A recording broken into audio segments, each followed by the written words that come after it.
Assalamu alaikum. One of the things I realized after I started wearing hijab was that I was totally and completely enslaved to my hair. And it hasn't been until recently that I realized just how bad it was. So I decided to just make a little short, fun story in a way that I could narrate it. But since I'm talking about hair, I decided to do a few drawings just so I could share my story with you sisters. So when I was growing up, I had very, very curly hair. It was very curly. It was a typical mix. My parents are not really mixed, but my mom has very straight hair and my dad has very coarse hair. So I just came out with curly, very strong hair.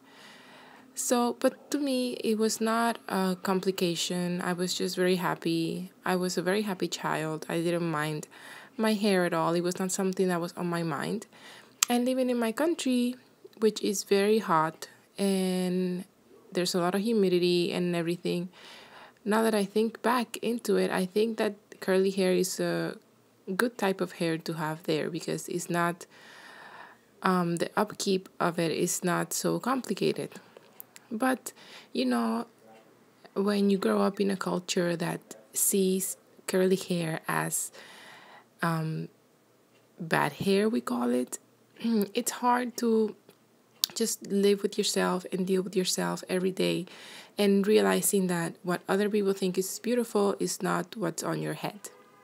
So, this is when I started realizing that maybe my curly hair that I didn't mind so much was not such a nice thing, especially because I had my sister who had very, very nice straight hair, completely different from mine.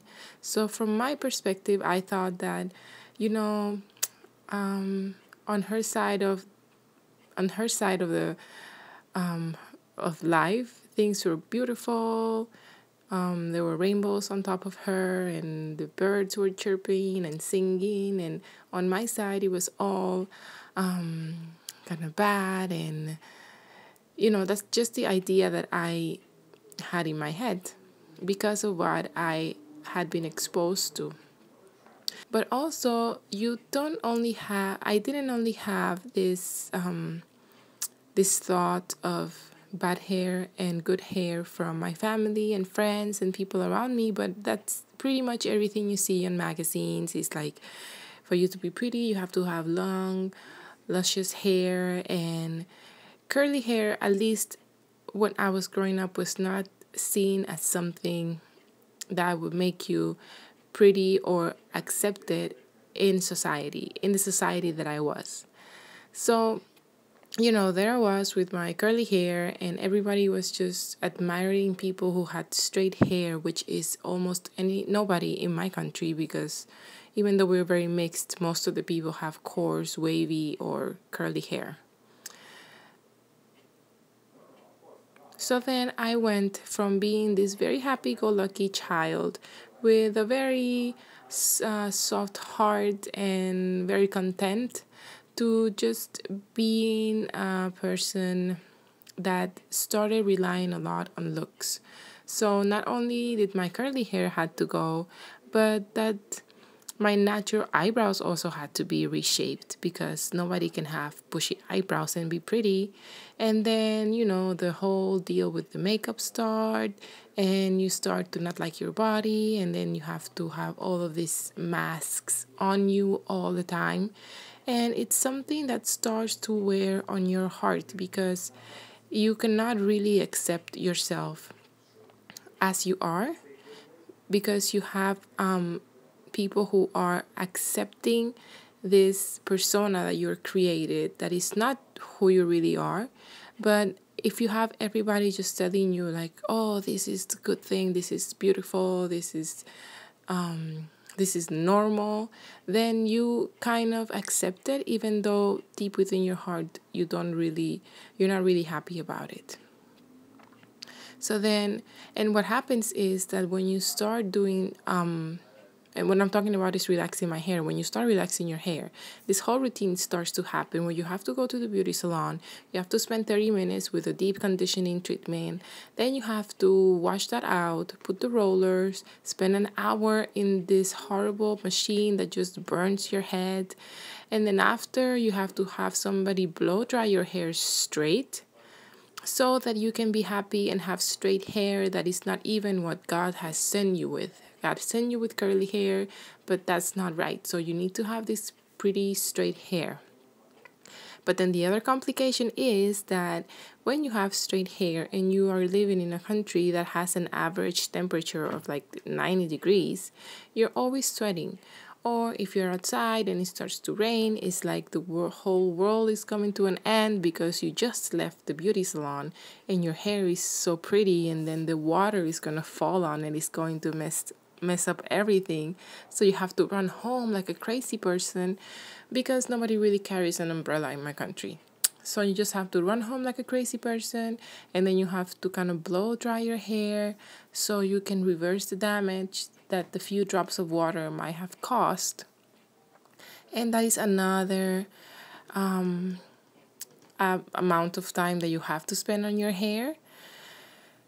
So it becomes a cycle of having bad hair and being just worried about it, and then going to the beauty salon and spending all of your time there. I used to spend like 3 hours minimum in the beauty salon so that you can have your pretty straight hair, so that you can go home. And when you go home, you always have to take care of your hair. So you have to go to sleep with your hair wrapped up around your head or a bunch of rollers in it. And sometimes it's uncomfortable to sleep in, but it's okay because you have to go through this so that the next day you can just wake up with your pretty straight hair all over again. And then the moment that this keeps happening is a cycle that keeps going, and your heart keeps getting like it just keeps getting a little bit harder and harder because all that you are focused on are just your looks. And whenever you look at yourself in the mirror and you see your curly hair as it is, and you see yourself without makeup, you just start wondering, why did God make me this way? Why he didn't give me straight hair? And even though it seems like it's something very simple, like it's just hair, it's a lot more than that. And then once you start with this cycle and you keep damaging your hair, what happens is your hair might fall out, or you might have to cut your hair because it's so damaged. And then the next step comes, which is that you have to start wearing fake hair. So now you have somebody else's hair on your head or some synthetic hair on your head, and that makes you feel good.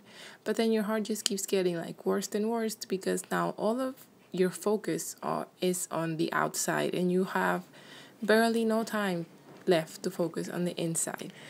So then comes Islam. At least Islam came in my life after a lot of years of this cycle. And it's something that in the beginning, it was a little bit hard for me to understand the fact that my beauty was only for my family, and that all of these things that I had been doing that deep down I know were not right were really not right. And at the same time, I battled with the thought of what would people think, because you cannot wear the things that you are used to wearing, and you cannot do the things you're used to doing, like wearing fake hair or extensions or makeup that's very exaggerated. But then when you start to really think about it and you start to just go back and realize that you were so happy as a child when you were the way that God made you to be, when you had your curly hair and you accepted yourself and you didn't have any problems with being your natural self. So then it becomes very clear that the people who are supposed to see your beauty are the people that are going to love you no matter how you look. Even if you have a bad hair day, or even if you have maybe a few pimples on your face, or If you have gained a little weight, like your family and your friends, they will love you no matter what. And then the rest of the people, they really have no say in it. They shouldn't have a say into who you are. So this is when I was free of my personal thoughts and what I thought other people thought about me. When I wore the hijab and when I revealed myself only to the people that really loved me, that's when I realized that everybody else's opinion has absolutely no importance in my life, because people who are not related to me and who do not love me for who I am, they are just going to come and go. And they're just a passing thing. But the people who really love you, they're going to stay in your life. So it became so clear to me that hijab was a beautiful thing. And it's just a reminder that I am not enslaved to anything. I'm just a slave of Allah.